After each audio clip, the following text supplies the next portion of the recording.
In Arizona, funding for public school districts comes mostly from property tax.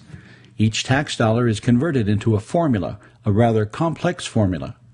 Because this formula was established in the early 1980s, the funding oftentimes produces a result that is less than adequate in meeting the educational expectations of today's school districts. To correct this shortfall, the state gave school districts the ability to ask voters for additional funding through what is called a budget override. Aside from enabling school districts to meet the needs and expectations of the community, the advantage of this type of funding is that every dollar collected from our community stays right here in AJ, and the district can only spend those funds for the purpose indicated on the ballot. Sometimes when individuals say, well, I don't want to support an override because I don't believe that the money will go into the classroom. I believe that the money's just going to stay with the administrators or stay at the district office. When you look at the Auditor General's report on where and how AJUSD spends its money, the Auditor General consistently over the past 4 years has indicated that we have very low administrative costs compared to our peer districts or compared to the state average. We have low food service costs. We have very low transportation costs. And what that says to me, and it's not me just saying, it's what the Auditor General says, is that AJUSD works really, really hard to be good financial stewards and works really hard to make sure the resources we have make it into the classroom. In the past, override funding was typically used for special programs or circumstances that required funding over and above what the state funded.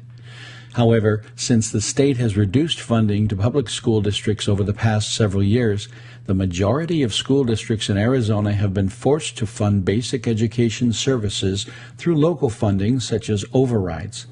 In fact, 70 to 80% of students in Arizona attend schools that are operating on override funding. Back in 2000, the community approved an override, and the district spent the resources the way it indicated it was going to spend the resources, or in the case of the second high school, chose not to build it, so never took possession of the resources. And then the district went back out to ask for community approval to renew the override, and it was not approved. And the district asked again for the override to be reapproved, and it was not approved.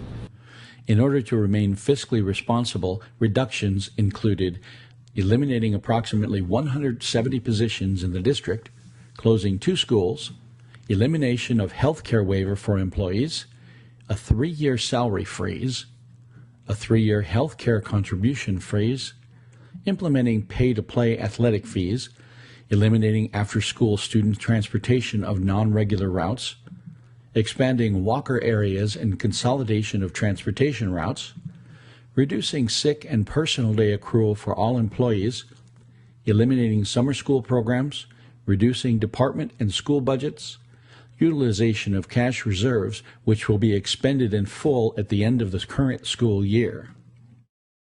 Failure of the override could result in further reduction in staff, larger class sizes, transportation route adjustments, additional school closure, reduction in technology, increased reduction in support for athletics, elective offerings, and visual and performing art programs. So how much would approval of an override cost the taxpayer? What the county requires us to do is to give a cost estimate based on the average value of a home in our community, what that would mean to that homeowner. So the average home value in our community is about $109,000.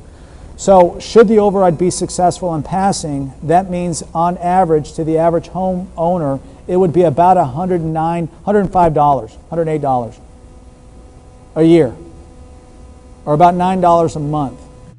If approved by voters, override funding would help return school resource officers to the junior high and high schools, develop anti-bullying and behavior intervention programs at all grade levels, maintain transportation routes, reduce class sizes to promote higher academic achievement, attract and retain better teachers by once again offering competitive salaries and benefits, maintain athletics, elective offerings, and visual and performing art programs, maintain the use of technology and continue the district's technology plan, support enrichment and remedial programs at all grade levels, and conversion of an existing elementary campus to a back-to-basics school.